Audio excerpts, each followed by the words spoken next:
Hello students, today we will discuss about direct and indirect speech जिसे हम narration भी कहते हैं। तो नरेशन को यानी डायरेक्ट और इनडायरेक्ट स्पीच को पढ़ने से पहले आपको कुछ रूल्स को याद रखना होगा, कुछ इम्पॉर्टेंट पॉइंट्स को अपने दिमाग में बिठा लेना होगा। अगर आप ऐसा कर लेते हैं तो डायरेक्ट एंड इनडायरेक्ट स्पीच यानी कि नरेशन जो है वो आपको बहुत ही इजी लगेगी। सो स्टार्ट करते हैं। आपके सामने एक चार्ट दिया गया है और इस चार्ट में कुछ सेंटेंसेस दिए गए हैं, kind of sentences. Serial number 1 पे आप देखिए, जैसे लिखा है असर्टिव सेंटेंसेस। जब हम सेंटेंस के बारे में पढ़ते हैं तो वहाँ पर आपने देखा होगा हमारे पास 4 टाइप ऑफ सेंटेंसेस हैं। असर्टिव है, इंटरोगेटिव है, इम्पेरेटिव है और एक्सक्लेमेटरी सेंटेंसेस हैं। तो हर एक की अपनी इंडिकेशन है, फुल स्टॉप है, साइन ऑफ इंटरोगेशन है, एक्सक्लेमेशन है, etcetera. So direct indirect speech में जब हम इन सेंटेंसेस को देखते हैं तो इन्हीं के बेसिस पे हम जो है वो काम करते हैं। हम डायरेक्ट को इनडायरेक्ट में कन्वर्ट करते हैं।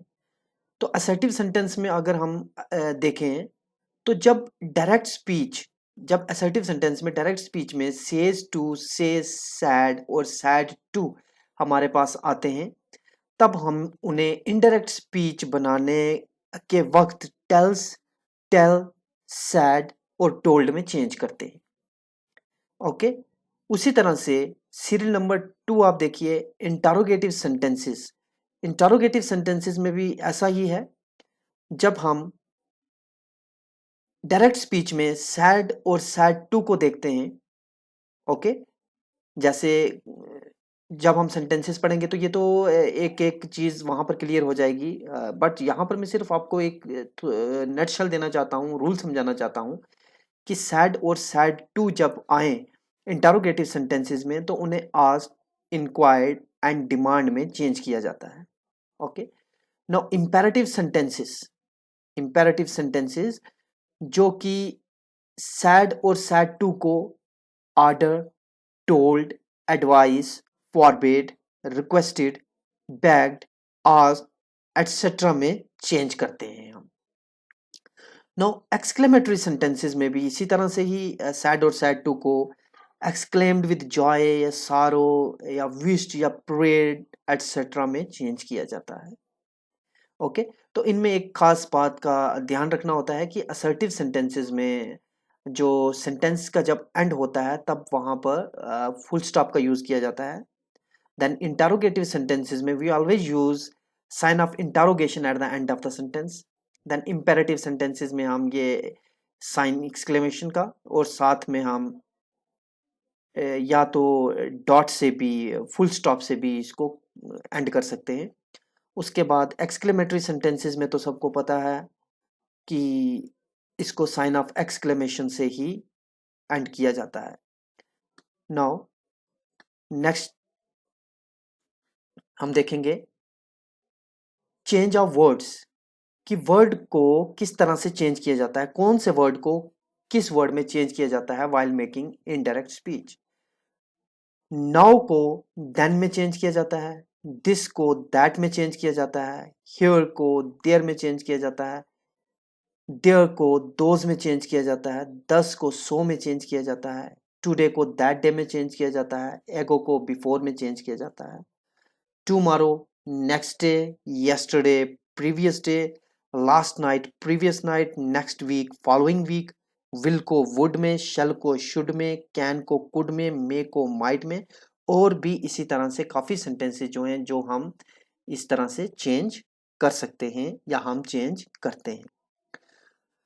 नेक्स्ट हम देखेंगे चेंज ऑफ प्रोनाउंस। प्रोनाउंस को किस तरह से हम चेंज करते हैं, तो ये बातों का आपको ध्यान रखना है, इनको याद रखना है, रिमेंबर करना है इन चीज़ों को। कि पॉइंट नंबर 1 देखिए आप, the first person will change according to the subject. जो आपका पहला पर्सन होगा वो सब्जेक्ट के मुताबिक ही चेंज होगा। आगे जाके सेंटेंसेस में आपको ये बात क्लियर हो जाएगी कि फर्स्ट पर्सन सब्जेक्ट के अकॉर्डिंगली किस तरह से चेंज होगा। Second person will change according to the object and the third person will never change. जो थर्ड पर्सन होता है वो कभी भी चेंज नहीं होता है। फर्स्ट पर्सन माने आई, वी वगैरह, second person means you yours, and third person means he, she, it, singular में। प्लूरल की बात हम बाद में करेंगे। नाउ जब हम इन बातों को रिमेम्बर कर लेते हैं, याद कर लेते हैं कि ये 3 पॉइंट्स को अगर आपने दिमाग में बिठा लिया तो आपको नरेशन को आगे ले जाने में, बढ़ाने में कोई भी ज़्यादा परेशानी नहीं उठानी पड़ेगी। सो ये कुछ इंपॉर्टेंट पॉइंट्स हैं जो नरेशन सेंटेंसेस बनाने से पहले या उनके रूल सीखने से पहले आपको दिमाग में होने चाहिए। तो सीरियल नंबर 1 पे आप देखिए रिपोर्टर। रिपोर्टर किसे कहते हैं? दैट इज द स्पीकर, जो बात कर रहा है, जो नरेट कर रहा है। नरेटर और speaker, that is the reporter. So यहाँ पर एक सेंटेंस के 2 पार्ट होते हैं, एक रिपोर्टेड वर्ब होता है और एक रिपोर्टेड स्पीच होती है। एक रिपोर्टेड वर्ब होता है और एक रिपोर्टेड स्पीच होती है। आपने किस तरह से इसको डिफरेंशिएट करना है कि रिपोर्टेड वर्ब कौन सा है और रिपोर्टेड स्पीच कौन सी है। तो रिपोर्टेड वर्ब में हम वर्ब यूज्ड बाय रिपोर्टर, जो रिपोर्टर वर्ब को यूज करता है उसे हम रिपोर्टेड वर्ब कहते हैं। और sentence enclosed with in the inverted commas. आपको पता है कि नरेशन में जो है इनडायरेक्ट और डायरेक्ट स्पीच जो है, आप अगर डायरेक्ट सेंटेंसेस को देखेंगे तो वो एनक्लोज्ड रहेगा एक सेंटेंस इन्वर्टेड कॉमास के बीच में, जिसे हम रिपोर्टेड स्पीच कहते हैं। For example, she sad, she said, comma inverted commas begin, I am going to Jammu, inverted commas close. Now she said, okay, she is the reporter because she is the speaker or narrator. Sad is the verb, sad is the verb. Now the sentence which is enclosed within the inverted commas are called reported speech. ये जो आप देख रहे हैं inverted commas के बीच में, ये जो सेंटेंस है इसको हम रिपोर्टेड स्पीच के नाम से जानते हैं। शी आ गया हमारा नरेटर या स्पीकर, सैड आ गया हमारा वर्ब, और I am going to Jammu inverted commas में जो एनक्लोज्ड है वो आ गया रिपोर्टेड स्पीच। ये मैं बार बार आपको इसलिए बता रहा हूँ ताकि आप इसको अच्छी तरह से रिमेंबर करें, अच्छी तरह से याद करें, ताकि आपको आगे चल के कोई भी परेशानी ना हो। ओके, चलते हैं अपने अगले पेज की तरफ। So change of tense, change of tense, tense को किस तरह से हम चेंज करेंगे, तो इसमें आपको कुछ रूल्स को फॉलो करना पड़ेगा। रूल नंबर 1 आप देखिए, if the reported verb is in present tense और फ्यूचर टेंस। अगर रिपोर्टेड वर्ब, अभी मैंने आपको बताया रिपोर्टेड वर्ब कौन सा है, रिपोर्टेड स्पीच कौन सी है और रिपोर्टर कौन सा है। So if the reported verb is in the present tense or future tense, then the tense of the verb in the reported speech will not change. Okay? अगर तो reported verb present tense में या future tense में है तो tense of the verb in the reported speech में जो tense होगा वो कभी भी change नहीं होगा। एग्जाम्पल मैं आपको बताता हूं। For example, she says, comma, inverted commas begin, she know the way home. Okay? She says, comma, inverted commas begin. यहाँ पर सॉरी मैं कॉमास में इसको रखना भूल गया, इससे कंफ्यूज मत होना आप। So she says, comma, inverted commas begin, she knows the way home. So इसको हम इनडायरेक्ट स्पीच में कन्वर्ट करेंगे। सो शी सेज, अब सेज में रहेगा। अगर आपने रूल्स को फॉलो किया है तो फर्स्ट जब मैंने आपको बताया था तो फर्स्ट पेज पे ही आपको इसका बताया गया था कि सेज को किस में चेंज करेंगे, तो सेज को हम सेज में ही रहने देंगे। Okay, she says that she knows the way home. अब देखिए यहाँ पर शी जो है वो शी ही है, यहाँ पर भी थर्ड पर्सन विद नेवर, मैंने बताया था पीछे वाले पेज में आपको ये चीज। So she says that she knows the way home, वो घर जानती है। नो को इसने कर दिया नोज, क्योंकि ये प्रेजेंट टेंस में था, तो प्रेजेंट टेंस कभी भी चेंज नहीं होता, ये अपने उसी टेंस में रहता है। ओके, सो अगर हम रूल नंबर 2 की बात करेंगे तो if the reported verb is in the past tense, if the reported verb is in the past tense, then the tense of the verb in the reported speech is changed into one or another of the 4 forms of past tense. पहला तो हमने ये देखा कि reported verb अगर present tense में या future tense में है तो वो कभी भी चेंज नहीं होता। लेकिन रूल नंबर 2 ये कहता है कि अगर रिपोर्टेड वर्ब जो है वो पास्ट टेंस में है तो जो टेंस रिपोर्टेड स्पीच में होगा उसको हम one of the following 4 forms में उसको चेंज करेंगे पास्ट टेंस की। ओके, तो देखते हैं वो किस तरह से चेंज हम उसको कर सकते हैं। तो उसके लिए मैं आपको बताता हूं। प्रेजेंट इंडेफिनेट जो होगा वो हम चेंज करेंगे पास्ट इंडेफिनेट में। प्रेजेंट परफेक्ट जो होगा उसको हम चेंज करेंगे पास्ट परफेक्ट में। प्रेजेंट कंटिन्यूअस को हम चेंज करेंगे पास्ट कंटिन्यूअस में। प्रेजेंट परफेक्ट कंटिन्यूअस को हम चेंज करेंगे पास्ट परफेक्ट कंटिन्यूअस में। और पास्ट इंडेफिनेट को हम चेंज करेंगे पास्ट परफेक्ट में। पास्ट कंटिन्यूअस को हम चेंज करेंगे पास्ट परफेक्ट कंटिन्यूअस में। Okay, the past perfect and the past perfect continuous remains unchanged. अब दो टेंस ऐसे हैं, past perfect and past perfect continuous, ये अनचेंज रहेंगे, ये चेंज नहीं होंगे। नाउ रूल नंबर 3 कहता है if the verb in the reported speech if the verb in the reported speech is in the past perfect or past perfect continuous it doesn't change।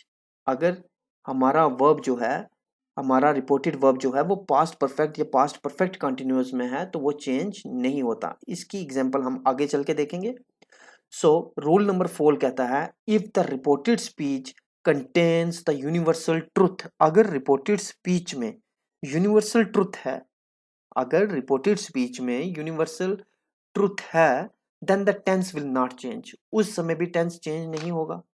For example, she said men is mortal. This is universal truth that she said comma inverted commas begin men is mortal. So she said that men is mortal. She said that men is मॉर्टल। अब हमें यह पता है कि comma inverted commas को हटा के हमने दैट का यूज करना होता है हर एक सेंटेंस में जिसको हम इनडायरेक्ट स्पीच में कन्वर्ट करते हैं। नाउ अब हम कुछ असर्टिव सेंटेंसेस के बारे में पढ़ेंगे जहां से आपको पढ़े हुए रूल्स किस तरह से यहां पर इंप्लीमेंट होते हैं उनके बारे में आप जानोगे। तो पहला जो सेंटेंस है हमारा, she said comma inverted commas begin I am not going to school today.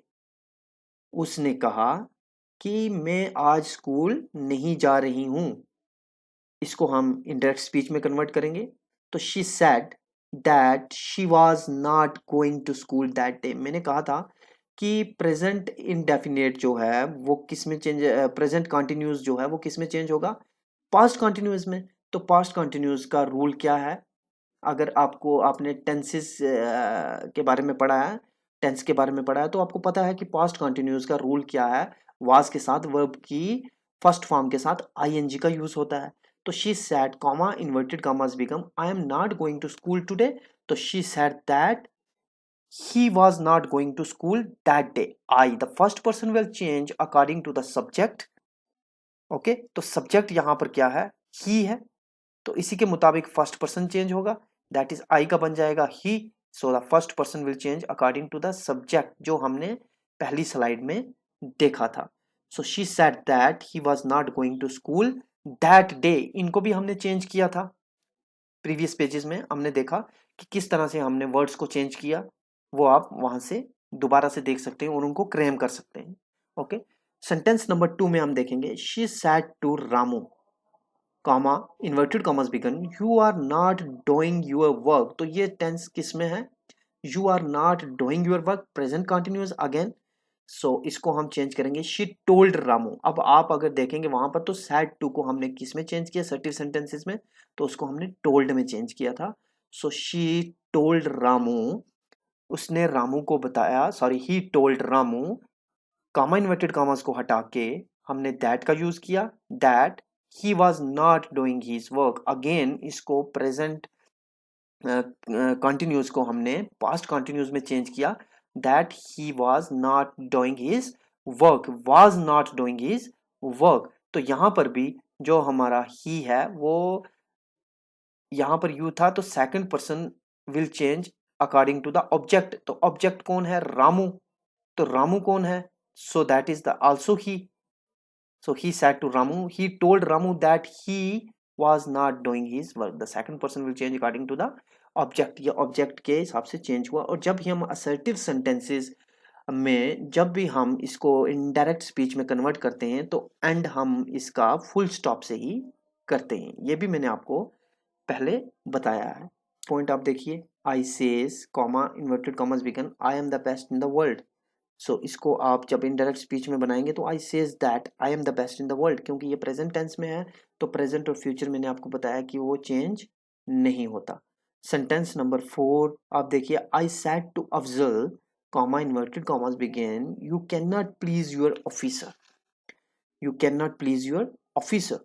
So I told Afzal, said to को टोल्ड में चेंज कर दिया, I told Afzal comma inverted commas की जगह दैट का यूज किया, that he could not please his officer। use second person will change according to the object।